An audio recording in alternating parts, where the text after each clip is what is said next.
Good morning students, class 10 social science में history chapter number 5 which is the age of industrialisation पढ़ रहे हैं। इस चैप्टर में अभी तक हमने सारे टॉपिक्स की डिटेल स्टडी की है। Now today we are going to start last topic of the chapter which is market for goods. इस टॉपिक में हम पढ़ेंगे अबाउट डिटेल ऑफ गुड्स या सर्विसेज या प्रोडक्ट्स जिनकी की सेलिंग इंडिया में हो रही थी during the rule of Britishers. Britishers जो प्रोडक्ट सेल करते थे उनको इंडियन लोग बॉयकॉट करते थे and then after boycotting Britishers ने किस तरीके के तरीके अपनाए, क्या क्या रूल्स अपनाए ताकि इंडियन में वो लोग अपने सामान को सेल कर सके। तो स्टार्ट करते हैं हम detail study of the topic market for goods. Market for goods.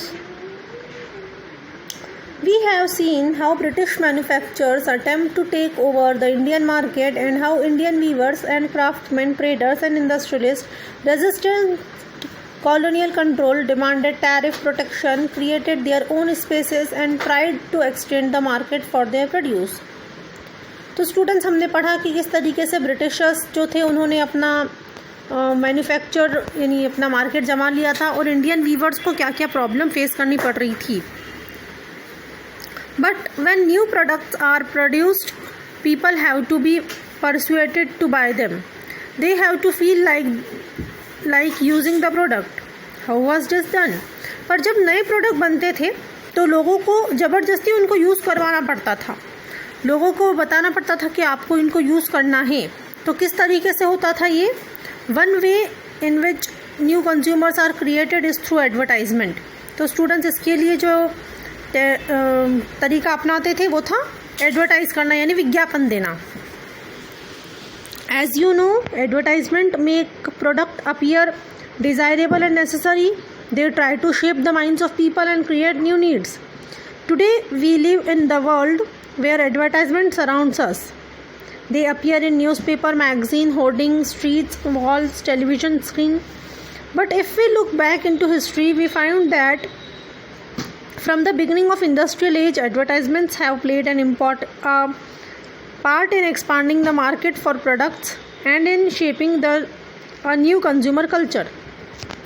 तो students अभी हम सभी को पता है कि एडवर्टाइजमेंट यानी विज्ञापन हम सभी देखते रहते हैं।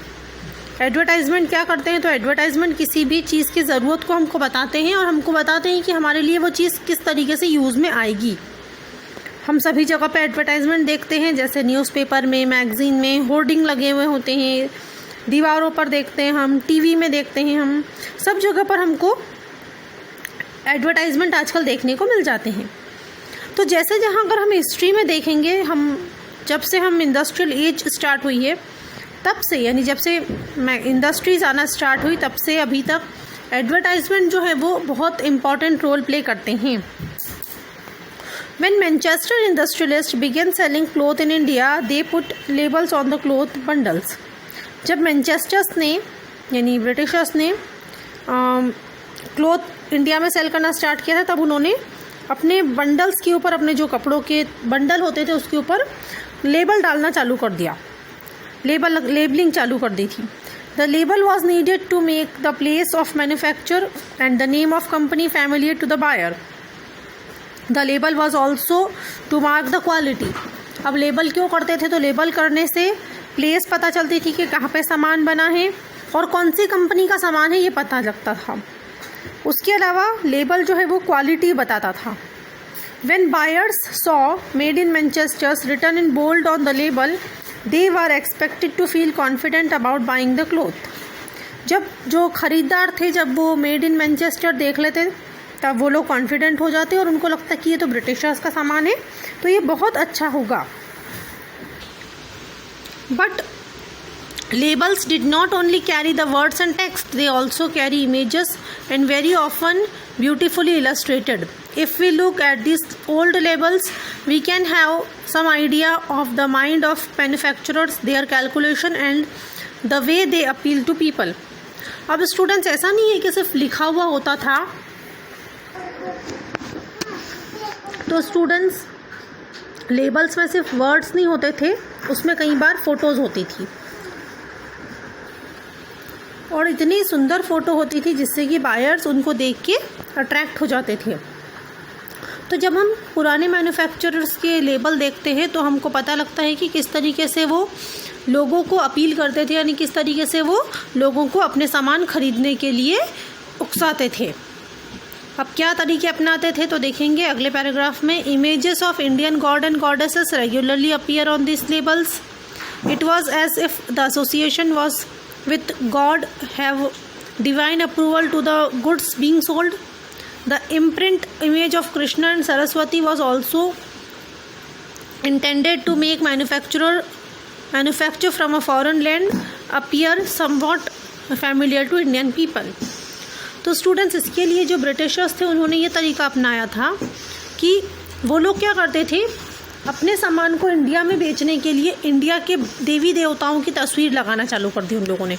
यानी प्रोडक्ट वहाँ का था, ब्रिटिशर्स का था, प्रोडक्ट फॉरेन कंट्री का था, मगर उसको हमारे देश में लोग ख़रीदेंगे तो किस तरीके से वो लोगों की भावनाओं को वो करें। तो लोगों की जो फीलिंग्स थी उनको यूज़ करने के लिए उन्होंने भगवानों की तस्वीर, देवी देवताओं की तस्वीर लगाना स्टार्ट कर दिया था। जैसे किन्हीं चीज़ों, बहुत सारी चीज़ों पर भगवान कृष्ण की तस्वीर लगाते थे, बहुत सारी चीज़ों पर देवी सरस्वती की तस्वीर लगाते थे।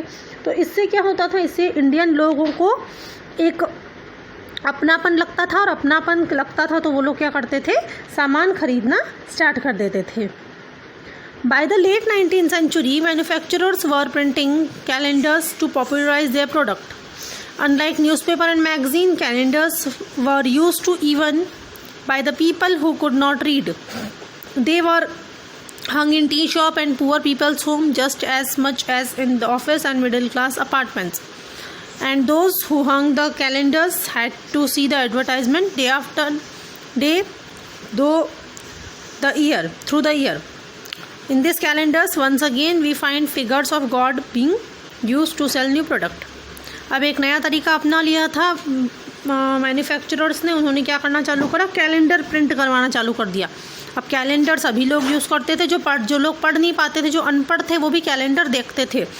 उन कैलेंडर्स के ऊपर बहुत सारे विज्ञापन लगाना चालू कर दिया, एडवर्टीज़मेंट लगाना चालू कर दिया। अब कैलेंडर सब जगह होते थे, दुकानों में, घरों में, यानी अमीर लोगों के घरों में तो होते थे, साथ साथ में गरीबों के घर में भी कैलेंडर होते थे। जब कैलेंडर देखते लोग तो एडवर्टाइजमेंट देखते तो क्या करते, वो लोग सामान को ख़रीदना स्टार्ट कर देते। तो इस तरीके से जो ब्रिटिशर्स थे उन्होंने इंडियन गॉड एंड गॉडेसेस की इमेज या फ़ोटो के थ्रू अपने प्रोडक्ट की सेलिंग स्टार्ट कर दी थी। Like the image of god, figures of important personage of emperors and nawab adorn advertisement calendars.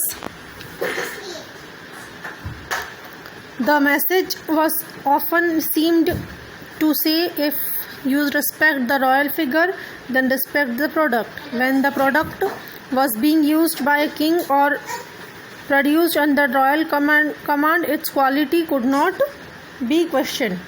अब स्टूडेंट्स एक और नया तरीका अपनाया उन लोगों ने, वो ये था कि यानी इंडस्ट्रियलिस्ट ने, वो ये था कि किसी राजा या किसी नवाब की तस्वीर लगा देते थे।